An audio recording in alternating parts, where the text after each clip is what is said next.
नमस्कार। Kumar astro science में आपका स्वागत है मेरे एक नए वीडियो के साथ। आज की इस वीडियो में हम बात करेंगे धनु लगन के लिए सैजिटेरियस एसेंडेंट के लिए मार्च 2025 के मंथली प्रेडिक्शन के विषय में। तो आइए सबसे पहले बात करते हैं प्लेनेटरी मूवमेंट के विषय में। सूर्य ग्रह 12 फरवरी 2025 से 13 मार्च 2025 तक कुंभ राशि में आपके थर्ड हाउस में गोचर करेंगे और 14 मार्च से ये आपके फोर्थ हाउस में मीन राशि में गोचर करेंगे। मंगल ग्रह 21 जनवरी 2025 से 2 अप्रैल 2025 तक मिथुन राशि में आपके सेवेंथ हाउस में गोचर करेंगे। बुध ग्रह 27 फरवरी 2025 से 6 मई 2025 तक मीन राशि में आपके फोर्थ हाउस में डिबिलिटेटेड होकर के गोचर करेंगे, जो कि 15 मार्च 2025 से 6 अप्रैल 2025 तक अप्रोक्सीमेटली 24 डेज के लिए यहाँ पर रेट्रोगेशन की अवस्था में जाएंगे। देवगुरु बृहस्पति 1 मई 2024 से 13 मई 2025 तक वृषभ राशि में आपके 6 हाउस में गोचर करेंगे और शुक्र ग्रह 28 जनवरी 2025 से 30 मई 2025 तक मीन राशि में एक्सोल्टेड होकर के आपके फोर्थ हाउस में गोचर करेंगे, जो कि 2 मार्च 2025 से 12 अप्रैल 2025 तक अप्रोक्सीमेटली 43 डेज के लिए यहाँ पर रेट्रोगेशन की अवस्था में गोचर करेंगे। शनि ग्रह 17 जनवरी 2023 से 29 मार्च 2025 तक कुंभ राशि में अपनी दूसरे स्वयं राशि में आपके थर्ड हाउस में गोचर करेंगे। राहु ग्रह 30 अक्टूबर 2023 से 13 मई 2025 तक मीन राशि में आपके फोर्थ हाउस में गोचर करेंगे और केतु ग्रह 30 अक्टूबर 2023 से 13 मई 2025 तक कन्या राशि में आपके 10th हाउस में गोचर करेंगे। अब मैं आपको हाउस बताने का प्रयास करता हूं। सबसे पहले बात करेंगे फर्स्ट हाउस के विषय में। फर्स्ट हाउस और फर्स्ट हाउस के लॉर्ड देवगुरु बृहस्पति, जो कि आपके 6 हाउस में गोचर कर रहे हैं और 6 हाउस के ऊपर केतु ग्रह का एस्पेक्ट प्राप्त हो रहा है और किसी ग्रह का एस्पेक्ट यहाँ पर प्राप्त नहीं होता है, केतु ग्रह का एस्पेक्ट प्राप्त हो रहा है। देखिए, इस समय अवधि में विशेष तौर से आपको अपनी हेल्थ का ध्यान रखना है। हेल्थ, फाइनेंस, इन दो चीज़ों का विशेष तौर से ध्यान रखना है। इस समय में अपना धन किसी भी प्रकार से अपव्यय नहीं करना है, वेस्टेज नहीं करना है। दूसरा, किसी को ऋण के तौर पर नहीं देना है। अगर आप ऋण के तौर पर धन को देंगे तो वो काफ़ी लंबे समय की अवधि के लिए फंस सकता है, तो इस चीज़ का ध्यान रखिएगा। दूसरा, सबसे पहली चीज़ होती है हेल्थ इज़ वेल्थ, तो अपनी हेल्थ का ध्यान रखें। खाने पीने की चीज़ों में सात्विक रहे और शुद्ध शाकाहारी भोजन जो प्रसादम इत्यादि होता है उसे आप ग्रहण करेंगे तो अधिक लाभ प्राप्त होगा। इस समय में एनिमी को नज़रअंदाज ना किया जाए, यही मेरा कहना होगा। एनिमी से इस समय में बच के रहा जाए। कोई भी एनिमी है, अगर है तो उससे बच कर आ जाए। कोई कोर्ट केस कचहरी इत्यादि से रिलेटेड कार्य है, उससे बच के रहा जाए। और अगर आपकी एज ज़्यादा है, 50-60 प्लस के ऊपर आपकी एज है और आपको शुगर जैसी कोई डिजीज़ है, भगवान ना करे अगर आपको है, तो आपको उसके लिए थोड़ा केयरफुल रहना चाहिए। इस समय मीठा थोड़ा कम खाना चाहिए ताकि आपकी हेल्थ बेहतर रहे। लोन इत्यादि लेना चाहते हैं, लोन मिल जाएगा। व्यापार व्यवसाय के लिए भी लोन मिल जाएगा। घूमने फिरने के लिए भी लोन मिल जाएगा। घर परिवार के किसी कार्य के लिए लोन चाहिए, लोन मिल जाएगा। परंतु लोन लेते समय डॉक्यूमेंटेशन का ध्यान रखिएगा, मिस्टेक होने की संभावना दिखाई देती है। आगे बात करते हैं आपके सेकंड हाउस के विषय में। सेकंड हाउस के लॉर्ड शनि ग्रह, जो कि आपके थर्ड हाउस में अपनी दूसरी राशि में गोचर कर रहे हैं और सेकंड हाउस के ऊपर मंगल ग्रह का एस्पेक्ट प्राप्त हो रहा है, देवगुरु बृहस्पति का एस्पेक्ट प्राप्त हो रहा है और केतु ग्रह का एस्पेक्ट प्राप्त हो रहा है। देखिए, जो समय अवधि है, इस समय अवधि के अंदर धन प्राप्ति में डिले होना, कुछ भ्रमित हो जाना या कुछ ऐसे कार्यों में अपने धन का निवेश कर देना जिनका आगे कुछ भविष्य ही नहीं दिख रहा कि कुछ इसमें से धन निकलेगा या नहीं निकलेगा। इसीलिए मैंने बोला, कोई भी धन निवेश करते हैं, कोई लोन इत्यादि लेते हैं, किसी भी कार्य के लिए लेते हैं, उस कार्य में पहले जांच परख कर ली जाए, तब जाकर के धन को निवेश करेंगे, धन उस कार्य में लगाएंगे तो लाभ प्राप्त होगा। घर परिवार के सदस्यों से वार्तालाप करते समय या किसी भी व्यक्ति से वार्तालाप करते समय अच्छे और शुभ लगने वाले शब्दों का प्रयोग करें। स्पाइसी फूड ना खाएं, स्पाइसी और ऑयली फूड ना खाएं, वो आपकी हेल्थ के लिए हानिकारक बन सकता है। वाणी का ध्यान रखेंगे तो लाभ प्राप्ति के योग प्राप्त होंगे। इसके साथ साथ देखिए, यात्रा करते समय विशेष तौर से इन सब चीज़ों का ध्यान रखना है। अगर आपका टूर ट्रैवल का बिजनेस है या टूर ट्रैवल आप करते हैं, ट्रैवलिंग करते हैं, फैमिली के साथ कहीं जाते हैं, तो खाने पीने का ध्यान रखिए और वाणी को संयमित रखेंगे, लाभ प्राप्त होगा। आगे बात करते हैं आपके थर्ड हाउस के विषय में। थर्ड हाउस में शनि ग्रह अपनी स्वयं राशि में गोचर कर रहे हैं, सूर्य ग्रह साथ में है और थर्ड हाउस के ऊपर देखिए किसी ग्रह का एस्पेक्ट प्राप्त नहीं हो रहा है। इस समय में आपको यात्राएं अधिक करने के लिए मिलेंगी, छोटी छोटी दूरी की यात्राएं करके आप लाभ प्राप्त करेंगे। अगर आप गवर्नमेंट डिपार्टमेंट में जॉब करते हैं तो आपको सरकार की तरफ से कुछ यात्राएं करने का अवसर प्राप्त हो, सरकारी व्यक्तियों के साथ यात्राएं करने का अवसर प्राप्त हो, ऐसा योग बनता है। इसके साथ साथ सिबलिंग्स और पड़ोसियों के साथ अगर आपका कोई प्रॉब्लम चल रहा था वो यहाँ पर शॉर्ट आउट होता हुआ दिखाई देता है। इस समय में आपको ऑनलाइन कम्युनिकेशन के माध्यम से लाभ प्राप्ति के योग प्राप्त होंगे। और राइटिंग इत्यादि से रिलेटेड कोई कार्य आपका है तो उसके अंदर आपको गवर्नमेंट के लिए कुछ लिखना है तो बहुत अच्छा लिख पाएंगे, वो भी 14 तारीख तक। 14 तारीख से पहले पहले उस काम को कर लिया जाए तो लाभ प्राप्त होगा। आगे बात करेंगे आपके 4th हाउस के विषय में। 4th हाउस में शुक्र ग्रह एक्सोल्टेड होकर के रेट्रोगेशन की अवस्था में है, और राहु ग्रह है, बुध ग्रह डिबिलिटेटेड है, सूर्य ग्रह आ जाएंगे, केतु ग्रह का एस्पेक्ट है और किसी ग्रह का एस्पेक्ट नहीं है। और 4th हाउस के लॉर्ड देव गुरु बृहस्पति आपके 6th हाउस में। देखिए, अगर आप घर परचेज करना चाहते हैं, घर का रेनोवेशन करना चाहते हैं, कोई नया व्हीकल परचेज करना चाहते हैं, व्हीकल का रेनोवेशन करना चाहते हैं, या कोई पेट्स इत्यादि परचेज करना चाहते हैं, सावधान हो जाए। धन को इन चीजों में अपव्यय ना करें, सोच समझ करके धन खर्च करें। और अगर देखिए घर की रजिस्ट्री करनी है तो 14 तारीख के बाद आप घर की रजिस्ट्री कर सकते हैं, करना लाभदायी रहेगा। इसके साथ साथ घर का रेनोवेशन इस समय में हो सकता है। एक अच्छा बड़ा घर इस समय में आपको देखने के लिए, रहने के लिए, यूज करने के लिए मिल सकता है, ऐसी स्थितियां बनती हैं। और बहुत अच्छा घर का एनवायरनमेंट होना दर्शाता है। परंतु अगर आप घर का रेनोवेशन कर रहे हैं, घर के अंदर कुछ सजावट इत्यादि का सामान लेकर के आ रहे हैं, तो अपने बजट को मैनेज कीजिएगा। इसके साथ साथ अगर घर की रजिस्ट्री होनी है तो रजिस्ट्री के डॉक्यूमेंट को आप 14 तारीख के बाद साइन कीजिएगा, और 14 तारीख के बाद साइन करेंगे तो लाभ होगा। परंतु एक विशेष चीज जो मैंने शुरू में ही कही, अपने डॉक्यूमेंट को केयरफुल तरीके से पढ़कर समझ करके सिग्नेचर कीजिए। और जो भी आपके घर के अंदर भी जो डॉक्यूमेंट रखे हैं या आप अपनी नकदी वगैरह रखते हैं, उसे केयरफुल करके रखिए, सेफ करके रखिएगा, अदरवाइज वहां पर नुकसान जैसी स्थिति बनती है। माता तुल्य स्त्रियों की हेल्थ के लिए थोड़ा सा केयरफुल रहे, उनसे लाभ प्राप्ति के योग तो बनते हैं, परंतु अगर उनका कोई रूटीन चेकअप चलता है तो वो अवश्य कराते रहे। आगे बात करेंगे आपके 5th हाउस के विषय में। 5th हाउस के लॉर्ड मंगल ग्रह जो कि आपके 7th हाउस में गोचर कर रहे हैं, और 5th हाउस के ऊपर शनि ग्रह का एस्पेक्ट है, और किसी ग्रह का एस्पेक्ट यहाँ नहीं आ रहा है।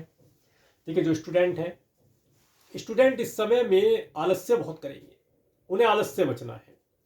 और अगर आपका क्रिएशन से रिलेटेड कोई कार्य है, टेंडर इत्यादि लेने का कार्य है, तो इस समय में टेंडर हो या आपका एजुकेशन से रिलेटेड कोई कार्य है, उनमें डिले होगा, उनमें डिले होता हुआ देखा जाएगा, तो उन कार्यों के लिए प्रयासरत रहें।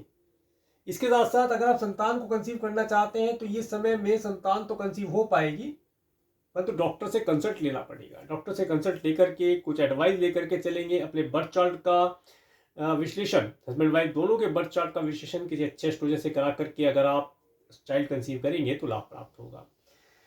आगे बात करेंगे आपके 6th हाउस के विषय में। 6th हाउस में देवगुरु बृहस्पति और 6th हाउस के लॉर्ड शुक्र ग्रह जो कि आपके 4th हाउस में गोचर कर रहे हैं। 6th हाउस के ऊपर केतु ग्रह का एस्पेक्ट प्राप्त हो रहा है, और किसी ग्रह का एस्पेक्ट यहाँ नहीं आ रहा है। देखिए, जो समय अवधि है, जैसे कि मैंने पहले बताया, इस समय में आप व्यापार व्यवसाय के लिए कुछ प्रयासरत रहेंगे। धन अगर आप लोन के तौर पर लेना चाहते हैं, उसके लिए थोड़ा केयरफुल रहे। और इस समय में ऐसी भी संभावना बनती है कि आप एनिमी से कुछ धन प्राप्त कर ले, या आपका कुछ फंसा हुआ धन था उसे आप प्राप्त कर पाए। मैटरनल अंकल आंटी से कोई धन लाभ या एडवाइस लेना चाहते हैं, उसके लिए समय बहुत अच्छा है, उसके लिए प्रयास करेंगे तो अवश्य लाभ प्राप्त होगा। उनकी एडवाइस से कोई कार्य कर लिया जाए तो आपको लाभ प्राप्ति के अवसर मिलते हुए दिखाई देंगे। इसके साथ साथ ये समय अवधि में अगर आप कोई घर का रेनोवेशन, घर परचेज करना, व्हीकल परचेज करना चाहते हैं, तो मैटरनल अंकल आंटी से एडवाइस लेकर के कार्य करेंगे तो लाभ अवश्य प्राप्त होगा। अपनी हेल्थ का ध्यान रखना है इस समय, विशेष तौर से डायबिटीज जैसी चीजों से आपको बचकर रहना है। आगे बात करेंगे आपके 7th हाउस के विषय में। 7th हाउस में मंगल ग्रह का गोचर, 7th हाउस के लॉर्ड बुध ग्रह जो कि आपके 4th हाउस में डिबिलिटेटेड होकर के गोचर कर रहे हैं, और 7th हाउस के ऊपर किसी ग्रह का एस्पेक्ट नहीं आ रहा है। देखिए, इस समय में अगर आप मैरिड हैं तो आप एक चीज देखेंगे, आपका स्पाउस इस समय में काफी एनर्जेटिक रहेगा। अगर छोटी सी भी आपने डॉक्यूमेंटेशन की गलती की या हिसाब लिखने, पढ़ने, समझने में गलती की, तो आपको उसका क्रोध देखने के लिए, उग्र रूप जिसे कहते हैं, देखने के लिए मिलेगा। इसलिए थोड़ा सा केयरफुल रहिएगा। इसके साथ साथ इस समय में आपको अपने स्पाउस के साथ ट्रैवल करने का योग मिलता हुआ दिखाई देता है। कोई छोटी दूरी की यात्रा करें, लाभ प्राप्त होगा। इसके साथ साथ इस समय में विशेष तौर से अगर आप कोई घर परचेज करना चाहते हैं, स्पाउस के नाम से परचेज करना चाहते हैं तो कर किया जा सकता है, लाभदायी स्थिति बनती है। इसके साथ साथ अगर आपके बिजनेस करते हैं, बिजनेस पार्टनर हैं, तो उनके साथ वार्तालाप करते समय, मीटिंग इत्यादि करते समय बहुत केयरफुल रहिएगा, बहुत केयरफुल रहिएगा। इस समय में उनके साथ कोई व्हीकल से ड्राइव करते हैं तो केयरफुल होकर कीजिएगा, तब जाकर के लाभ प्राप्त होगा। इसके बाद बात करेंगे आपके 8th हाउस के विषय में। 8th हाउस के ऊपर राहु ग्रह का एस्पेक्ट होना और किसी ग्रह का एस्पेक्ट यहाँ पर नहीं आ रहा है। देखिए ये जो समय अवधि है, इस समय अवधि में आपको आपके कुटुंब के सदस्यों से, स्पाउस के परिवार वालों से चल संपत्ति का लाभ होता हुआ दिखाई देता है। अचानक से कुछ ऐसी स्थिति बने जिसमें आपको आपके स्पाउस के परिवार वालों से या आपके कुटुंब के सदस्यों से मिलना हो और आपको कुछ चल संपत्ति का लाभ प्राप्त हो, ऐसा योग बनता है। किसान भाई ये इस समय में खेती की फसल का थोड़ा ध्यान रखें। खेती की फसल में कुछ कीट इत्यादि लग सकते हैं, उनसे फसल को सुरक्षित रखा जाए। साइंटिस्ट वर्ग के लोग हैं, उन्हें इस समय में अपने कार्य के अंदर सफलता मिलती हुई दिखाई देती है। कुछ नई चीज का इन्वेंशन उनसे हो, ऐसा योग बनता दिखता है। आगे बात करेंगे आपके 9th हाउस के विषय में। 9th हाउस के लॉर्ड सूर्य ग्रह जो कि आपके 3rd हाउस और 4th हाउस में गोचर करेंगे और 9th हाउस के ऊपर शनि ग्रह और सूर्य ग्रह का एस्पेक्ट प्राप्त हो रहा है और किसी ग्रह का एस्पेक्ट यहाँ पर प्राप्त नहीं हो रहा है।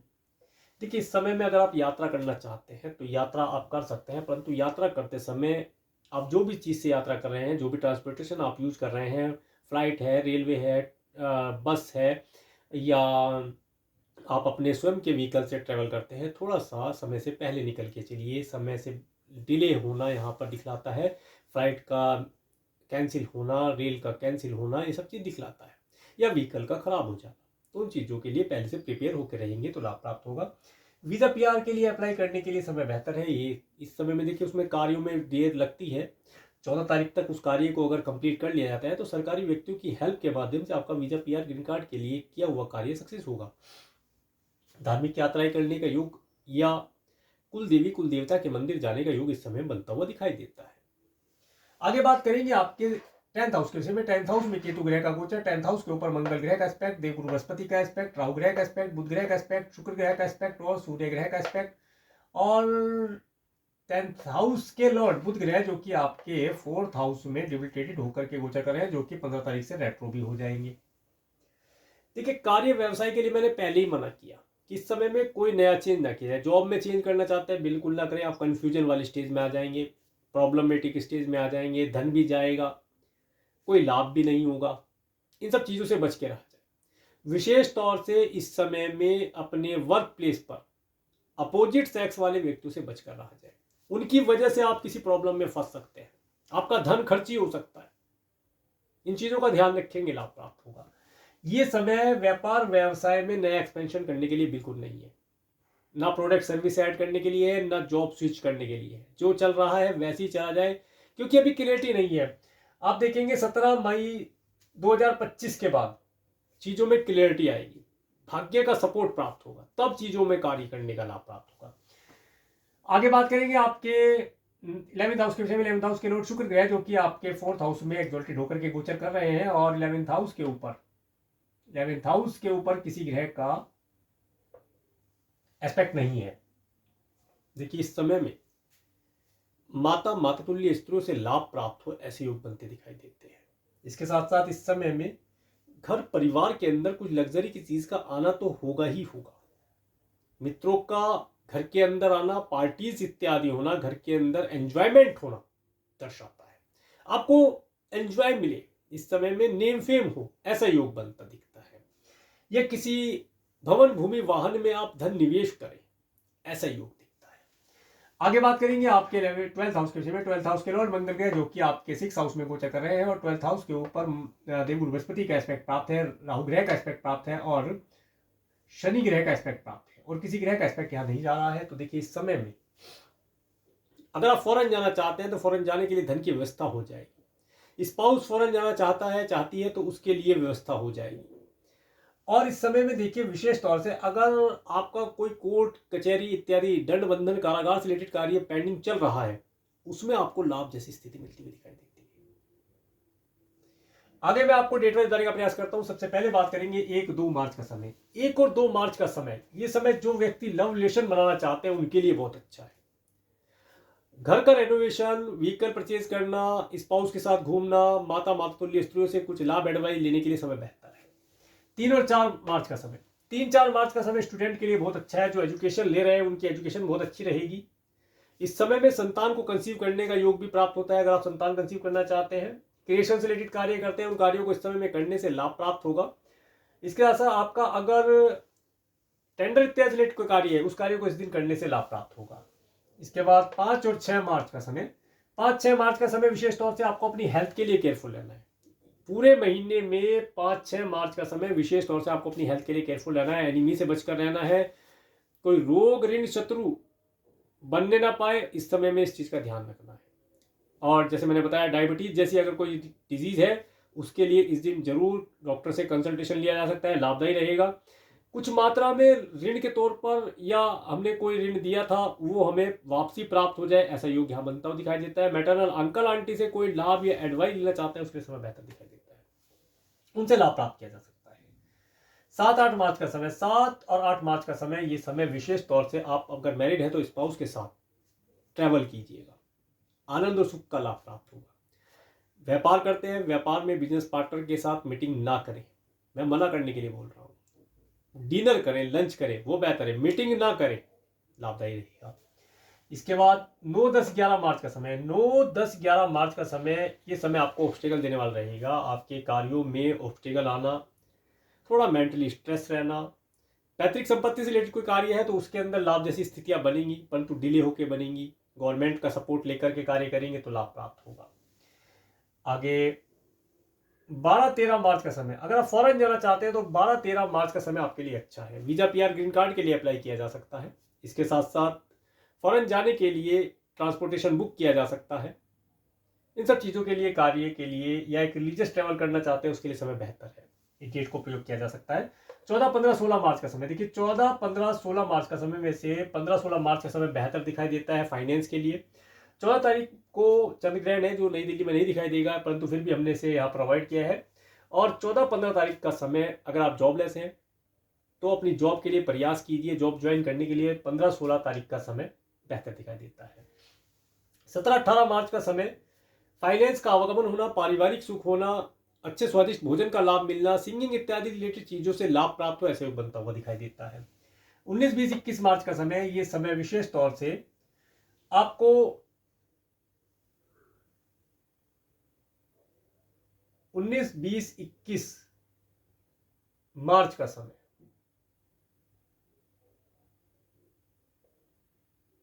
ये समय आपका मेडिकल, मेडिसिन, हॉस्पिटल इत्यादि पर खर्च होता हुआ दिखाई देता है। इस समय में आपका अगर कोई कोर्ट कचहरी इत्यादि से कार्य पेंडिंग है तो उसके लिए धन खर्च करना पड़ सकता है। इस समय में आप अपने धन को डोनेशन इत्यादि के लिए खर्च करेंगे तो लाभ प्राप्त होगा।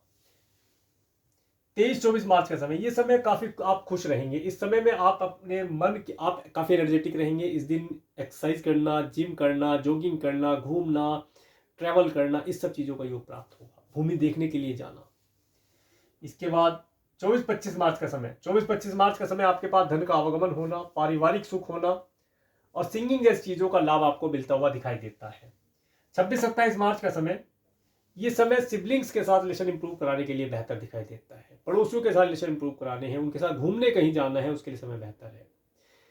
ऑनलाइन कम्युनिकेशन के माध्यम से कोई गुड न्यूज इस दिन प्राप्त हो सकती है, ऐसे योग बनते हुए दिखाई देते हैं। 28-29 मार्च का समय में से 29 मार्च का समय जो है, इस दिन सूर्य ग्रहण रहेगा जो कि दिल्ली में नहीं दिखाई देगा, इसलिए हम इसे अवॉइड कर रहे हैं। और 28 मार्च का समय, ये समय लव रिलेशन के लिए बेहतर दिखाई देता है। इस दिन लव रिलेशन का लाभ प्राप्त किया जा सकता है और माता तुल्य स्त्रों से लाभ प्राप्त हो, घर का कोई लाभ लेना हो, घर परिवार में सभी सदस्यों, कुटुंब के सदस्यों का एकत्रित होना, पार्टी इत्यादि करना, मित्रों का यहाँ पर होना दिखाई देता है। 30-31 मार्च का समय, ये समय आप स्टूडेंट के लिए बहुत अच्छा है। स्टूडेंट इस दिन एजुकेशन के अंदर अच्छा परफॉर्म कर पाएंगे। 30 और 31 का समय क्रिएशन से रिलेटेड कार्य जो करते हैं उनके लिए बेहतर है। और इस समय में संतान को कंसीव करना भी लाभदायी दिखाई देता है। इस समय बहुत अच्छा दिखाई देता है, इस समय का लाभ उठाया जाए। तो ये था मार्च 2025 का मंत्र प्रेडिक्शन। मेरे इस वीडियो को प्रेमपूर्वक देखने के लिए, मेरे चैनल पर प्रेमपूर्वक बनाने के लिए आपका प्रेमपूर्वक धन्यवाद। नमस्कार।